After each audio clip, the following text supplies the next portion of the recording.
has been the best 5-inch drone I've ever had. It's taken me 4.5 years to get to this point where I finally found it.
Hi guys, so I just wanted to make a video talking about what I think is an incredible 5-inch drone for getting incredible cinematic FPV shots, and that is this Geprc Mark V. Now, I've been flying 5-inch drones for over 4 years now, and in that time I've tested a fair amount of 5-inch drones from well-known companies and even built some of my own with parts recommended by the FPV influencers of the world. And I have to say, up until now, I've never really been satisfied with what I've been flying in terms of just ease of use, smoothness and reliability. And so far since I've had this drone, I've enjoyed flying this drone around so much since I got it, and recently took it to a family holiday when we went to Croatia. The weather was really good out there, but there was times, especially in the early mornings, when the weather wasn't always ideal, was a little bit overcast and a bit windy, a few gusty winds like, you know, got around me right now in the UK. And I have to say that this drone just handled it so well. This video is not sponsored by Geprc in any way. They have no idea that I'm making this video and probably have no idea who I am. It's a video I wanted to make purely just to let anyone know who might be watching who's looking for a really solid and reliable 5-inch drone that you just absolutely can't go wrong with this one. So a little bit more info about the drone. You can get the Geprc Mark V as a pure bind and fly, which means it's just ready to go straight out the box. You just bind it up to your controller and your goggles and you're flying.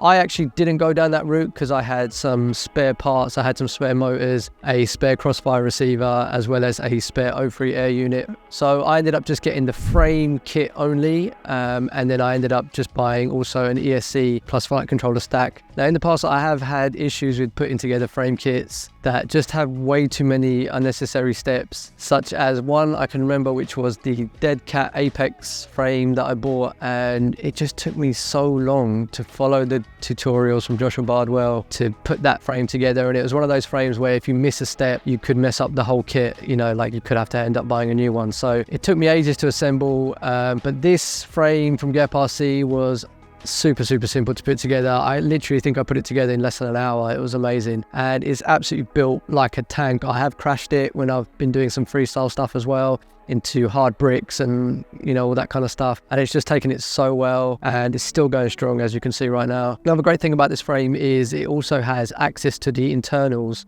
separated from the camera. So if you ever need to sort anything out internally, you just unscrew the back plate part and you can leave alone the front part, which has your camera set up in there. And speaking of the camera part of this drone, this is held in place with aluminium alloy side plates, which is fantastic. There's been frames that I've had in the past, such as iFlight, Nazgul, DC, you know, they've been great drones, don't get me wrong, but they were so flimsy at the front next to where the camera was. And this is just made up of really solid metal, so it's going to protect the camera so well, and it has protected the camera so well thus far. Having this level of protection around this part of the quad that quite often takes the brunt of the crash has just been amazing. So durability, absolutely 10 out of 10.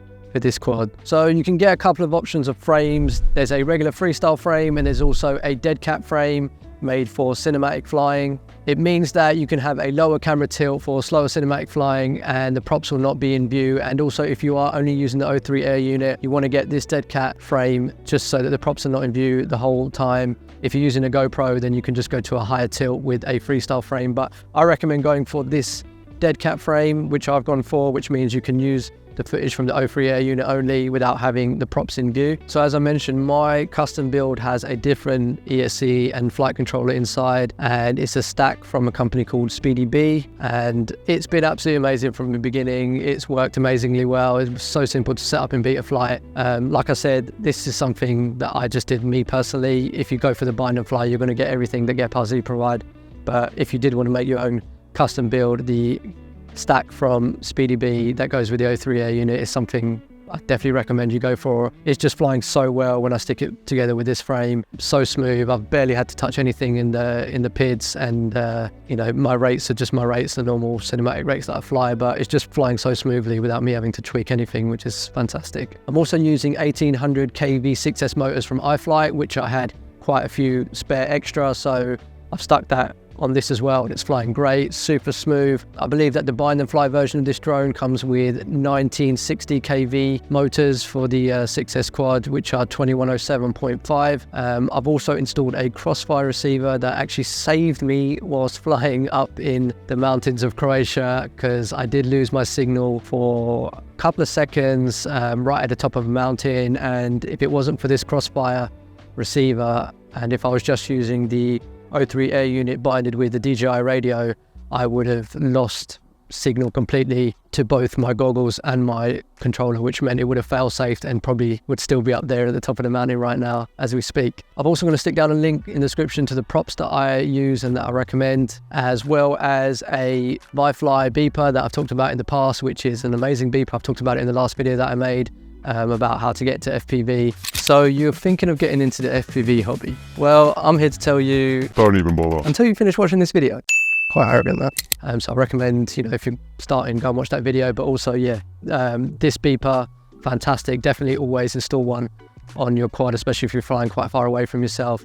It just allows you to be able to rescue a drone that, you know, otherwise it could take you hours and hours to search for, because you've got just a standard inbuilt beeper, which is very, very low sounding, but this is very, very loud. So if you did lose your quad out in the middle of a massive field, you have a big chance of finding it. So yeah, these are the batteries that I'm currently using. And when I was flying out there in Croatia in the mountains, I got about 6 minutes of flight time before I had to bring it back. That was with a GoPro Hero 10 on top. If I'm not using a GoPro, which you don't necessarily need to with the O3 air unit, you know, being about 80% as good as a GoPro in my opinion, then I was getting about 7 to 8 minutes flying without a GoPro on top, and that's just kind of with normal flying without pushing it too much, which you may think, you know, is not great, especially with DJI FPV and DJI Avata. But for me, I think that's completely fine. That's okay for me per battery, because in those sorts of areas that I was flying in Croatia, you know, they can get quite busy at times, and I don't really want to be flying around my quad in a bit of a busier area for longer than that, as it could just get quite annoying for people that are around. Plus, generally, I do usually have a good idea of the kind of shots I want to get before I take off. So 6 minutes or even up to 8 minutes per battery is just completely fine with me. So yeah, guys, that's what I wanted to say. I had so much fun out there flying in Croatia, this drone around. I'm so excited. It's probably my favorite, I must say, out of all the drones that I own. Obviously, it's not one that I can use for every kind of job, especially if I'm flying around people and such. I need to use the Cinewhoops, but if it's just for pure enjoyment factor, this one is just up there for me, because you can just do so much with it. Flips, rolls, dives, everything. Some of the shots that I got in Croatia I was really happy with, and that kind of stuff, you know, I've spoken about before, is why I got into FPV. Definitely recommend everyone have a 5-inch in their kit, and you can't go wrong with this one from Geprc. The Mark 5 version with the O3 air unit has been the best 5-inch drone I've ever had. It's taken me 4.5 years to get to this point where I finally found it. But yeah, that's all I really want to say. If you want to know about all the, you know, gear and stuff that I've been talking about in this video, all the separate parts that it took me to build my drone together, that wasn't a bind and fly, I'll link it all down in the description. Thank you so much for watching this video, and I'll see you in the next one. Take care.